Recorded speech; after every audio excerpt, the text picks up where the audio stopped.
Hello friends, welcome to Madurai to Malaysia cooking channel. இன்னைக்கு New Year special recipe தான் பார்க்க போறோம். அதுதான் pumpkin halwa. வாங்க எப்படி செய்யலாம்னு பார்க்கலாம்.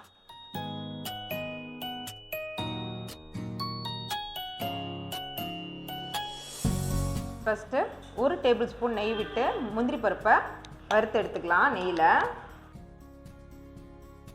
இப்போ இந்த முந்திரி பருப்பை நெய்யோட சேர்த்துக்கலாம். சேர்த்துட்டு பொன்னிறமா வறுத்து எடுத்துக்கலாம்.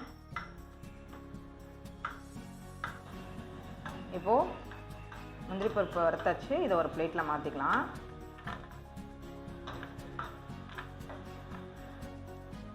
நான் இன்னைக்கு 1 கப் அளவுக்கு சக்கரை பூசணி வச்சிருக்கேன். சக்கரை பூசணியை வந்து நல்லா திருவி வச்சிருக்கேன். இப்போ வந்து இதை கடாயில சேர்த்துக்கலாம்.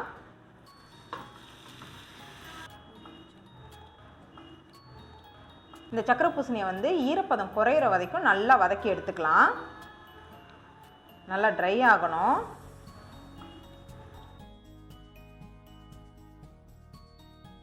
பாருங்க, இப்போ நல்லா வந்து பூசணிக்காய் வெந்துருச்சு, தண்ணியெல்லாம் நல்லா வத்திருச்சு.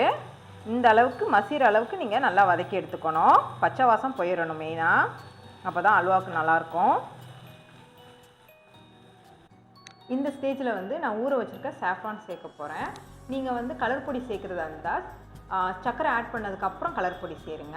இல்லை நீங்கள் சாஃப்ரான் தான் சேர்க்குறதா இருந்தால் இந்த ஸ்டேஜில் சேருங்க. பால் இல்லைன்னா தண்ணி எதில் வேணாலும் நீங்கள் ஊற வச்சுக்கலாம்.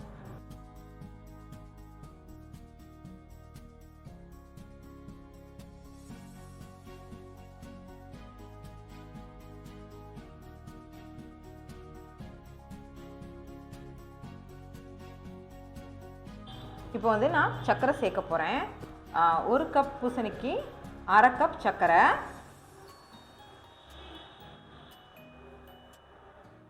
சர்க்கரை சேர்த்து கொஞ்சம் தண்ணி விடும், நல்லா தண்ணி வத்துற அளவுக்கு நம்ம கிளறிக்கலாம்.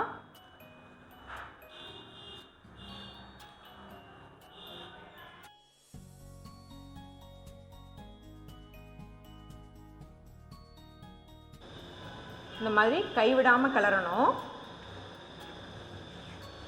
இப்போ ஓரளவுக்கான பக்குவம் வந்துருச்சு. இந்த ஸ்டேஜில் வந்து நம்ம ஏலக்காய் சேர்த்துக்கலாம்.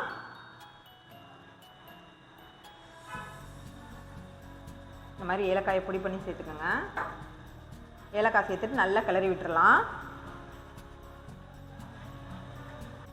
இப்போவே பாருங்கள் பாத்திரத்தில் எந்த அளவுக்கு ஒட்டாமல் வருதுன்னு. இப்போது ஒரு 1/2 டேபிள் ஸ்பூன் நெய் சேர்த்துக்கலாம். சேர்த்துட்டு நல்லா கிளறி விட்டுக்கலாம்.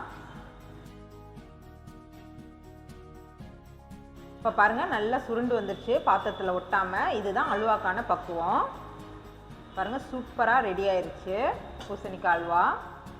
இப்போ இது கூட நம்ம ஏற்கனவே வறுத்து வச்ச முந்திரியை சேர்த்துக்கலாம். நான் இன்னைக்கு கிஸ்மிஸ் சேர்க்கல, உங்களுக்கு விருப்பம் இருந்தால் நீங்கள் அதை சேர்த்துக்கலாம்.